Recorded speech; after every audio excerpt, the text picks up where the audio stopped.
Skaven's low leadership have historically made them not the best against undead, but Tomb Kings is definitely an interesting one. Just in the way that the Tomb Kings kind of roster is constructed, they tend to be relatively well balanced. They don't have the best mobility troops, and can sometimes be a bit vulnerable to Swarm, although they certainly can field a lot of unit models in themselves. Decent monsters, but then the Skaven also have quite powerful missiles. It's just an interesting matchup. There's a lot of kind of counterplay between these two. So that makes this replay that much more enjoyable for me. We've got Joy Boy versus Exploding Hamster, and it's going to be Exploding Hamster's not playing Skaven. He's going to try and explode the Skaven instead with some Casket of Souls. He's got Skeleton Chariots here, Shabti Great Bows as well. Skeleton Warriors as meat shields scattered throughout. More Sepulchral Stalkers, Skeleton Horse Archers. Yes, more Sepulchral Stalkers here. As for the Skaven, Sniktch is running away from Settra, as you can see, or tactically moving in an opposite direction. Got some Clan Rats, Poison Wind Globes, Rat Ogres, 2 Jezzails, and an Engineer, plus some Wolf Rats. Let's see if the Engineer actually has any engineering things, or if he's just here for Cleansing Ruin. And Howling Warp Gale and Warp Lightning, actually. Oh, he does have extra powder. Okay, you don't see this a lot, but technically the extra powder does help, like, these explosion-based units in particular, right? It's not a lot of extra damage, but it's extra damage, I guess. But there you go. So Sniktch finds himself in some trouble, but at the same time, he's going to pop his Deathmaster Sigil here. Blessed Bait of Tra, Incantation of Protection, just buffs on debuffs on both sides.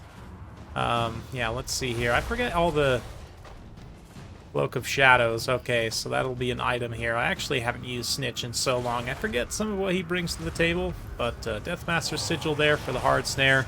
And it looks like the Pack Master's going to peel on over, try and assist in this single entity fight. The Shabti Great Bows, though, are firing in, trying to take down that big old fat rat. The Pack Master.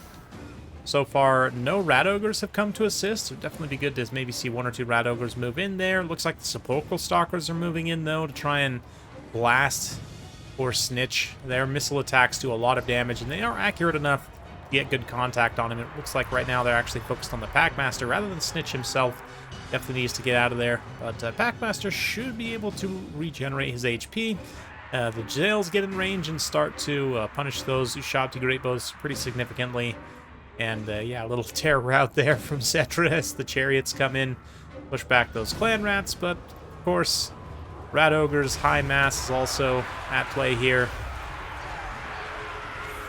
Can attempt to stop these chariots once they're activated, but right now, chariots at least get a little bit of free run. They get some decent charges, but as they also start to get bogged down, they'll even take damage from the Clan Rats, so let's see if they can reverse opposite direction, just kind of juking and jumping around right now, and absolutely doing a great job of disrupting, allowing the caskets to then fire in and do some pretty significant damage. Little Cleansing Ruin on Settra himself as he moves into this back line to try and punish the Skaven's missile units here. And Exploding Hamster, very veteran player, has done a great job of kind of pulling apart and, yeah, disrupting in general this advance here of these Skaven troops, all spread out all over the field.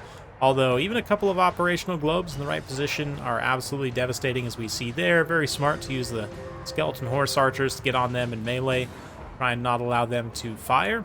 The Rat Ogres also try and get in this back line. They do some damage to this casket, do some damage to the Skeleton Warriors, but are not ultimately able to finish off many units here. So Skavens are looking like they're in a potentially tough position, but of course, Deathmaster Sniktch is still alive, and as the Skaven units start to come back from route, like we see that Packmaster back there, just regenerating HP this whole time. He's in tactical reserve, which is just fantastic. He can potentially come back and help Sniktch. If he could take down Settra, or at least punish him for being so overexposed, would be quite beneficial. And then over here, I mean, the Skeleton Horse Archers aren't going to necessarily kill the Poison Wind Globadiers in melee very quickly. They will disrupt them. Poison Globes can get free, try and find another position to keep firing. So let's see how the Skaven do. Looks like Jezzail's coming back from route as well. They can immediately turn and start shooting at Settra and punish him, and try and push him back. So Yeah, Skaven getting set to kind of have a little bit of a shootout here. Definitely beneficial. Sniktch's scaling damage. Does Sniktch actually have scaling damage? Yeah, Sniktch has scaling damage. It's been a while. He was, I think, maybe the first person to have scaling damage in Total War Warhammer back in Warhammer 2. But yeah, it will be, as Settra takes damage from the Jezzails, Sniktch is going to be that much better and better. And of course, Deathmaster Sigil's a great synergy as a hard snare. Be able to pin Settra in place, allow the Jezzails to shoot him up a little bit more. This other unit here finishes off the chariot instead, or I don't know exactly what they're shooting at. A little bit too far away, though, to be shooting at Settra. But Sniktch comes in, gets a couple of big hits in there, and the Rat Ogres helping support him in such an endeavor. And right now, these Poison Wind Globes just kind of hanging back, almost defending the Warp-Locked Jezzails from counter-advance in a way, which is definitely smart. Ushabti Greatbows in this backline have just been getting harassed and punished by the Poison Wind Globes, as Exploding Hamster is forced to prioritize his micro elsewhere, so a little bit of a rough situation. Looks like one of the caskets also got finished off there. But let's see how the Ushabti can do. Another Flensing Ruin on Settra. As the Warlock Engineer's leadership falters, he's going to tear out there, but the spell was still cast. Still going to do some really nice damage to Settra and bring down his armor as well, which, if anything is able to hit him during that time, will obviously do more damage. Look like he's going to get any hits, though, in that time. And, man, this one globe in the back line here actually hasn't got that much value. Interesting. Ushabti Greatbows managed to get away from them. And the casket managing to use up most of the rest of its ammunition. In fact, this little triangle of shooting should be able to finish off the Poison Wind Globes. We'll see.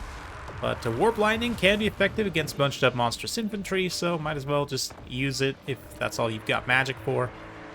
But let's see, the Jezzails being still alive is super, super important, and Tomb Kings don't really have a great way to threaten them at this point. Another Deathmaster Sigil gets popped, and the scaling damage for Sniktch is probably enough to assassinate Settra at this point. Let's see. Sniktch just gets continually pummeled into the ground. It'll be a little bit tougher. Let's see if he can get some stagger resistance here. Oop. Yep, there's a hit. A little bit of incantation of protection.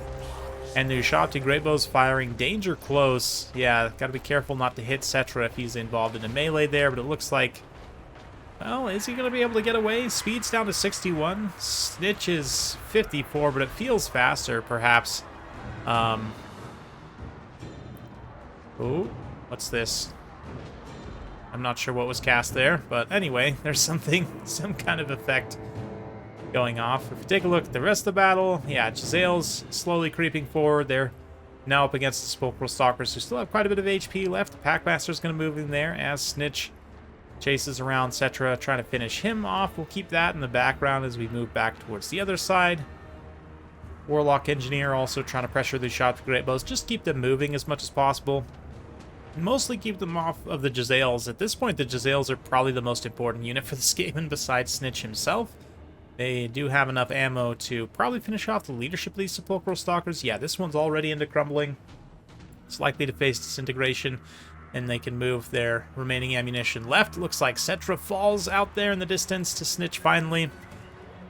Excuse me, and that'll be a pretty decisive leadership hit to the Tomb Kings.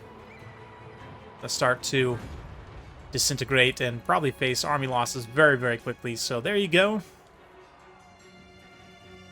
Nice win for the Skaven over the spooky, scary skeletons. It's almost October, not quite, but yeah, spooky season is upon us. I know I've already got my Halloween decorations up.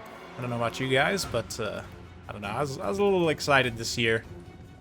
Also getting married shortly, so you guys will probably hear more about that on another day, but pre-recording a bunch of videos for this next upcoming week, so yeah, it will be smooth for you guys, though. It should just be unlimited content pretty much for the next couple weeks, as long as I'm able to get everything done in time. But there it is. Skaven-wise, yeah, just Hills are MVPs for sure, coming back from route, and, you know, the tools that allowed them also to come back from route, you know, critically, yeah, just the Rat Ogres being in mobility, a little bit of Poison Wind Globadier action as well, contributing to them having so much success. Sniktch doing his Lord Assassination thing against Cetra is pretty cool to see.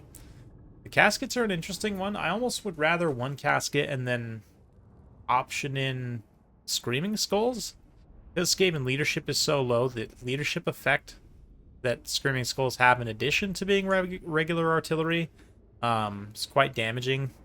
But yeah, we've got Sepulchral Stalkers are an interesting one. I suppose they're good against a few units that Skaven could bring here, but more anti-large focus. And I mean, even still, yeah, I feel like, I don't know. I'm not sure how to feel about this Tomb King's build. On the one hand, initially it was pretty effective to kind of break up Skaven's advance and try and route a lot of their units off, but it just kind of struggled to deal with the volume of Skaven a little bit, and Skaven is certainly a faction I feel like you are likely to see a good amount of volume. So maybe just kind of rethinking this composition a little bit to try and just take more chaff, especially the spear chaff, to try and help support against the Rat Ogres a little bit. I'm not really sure.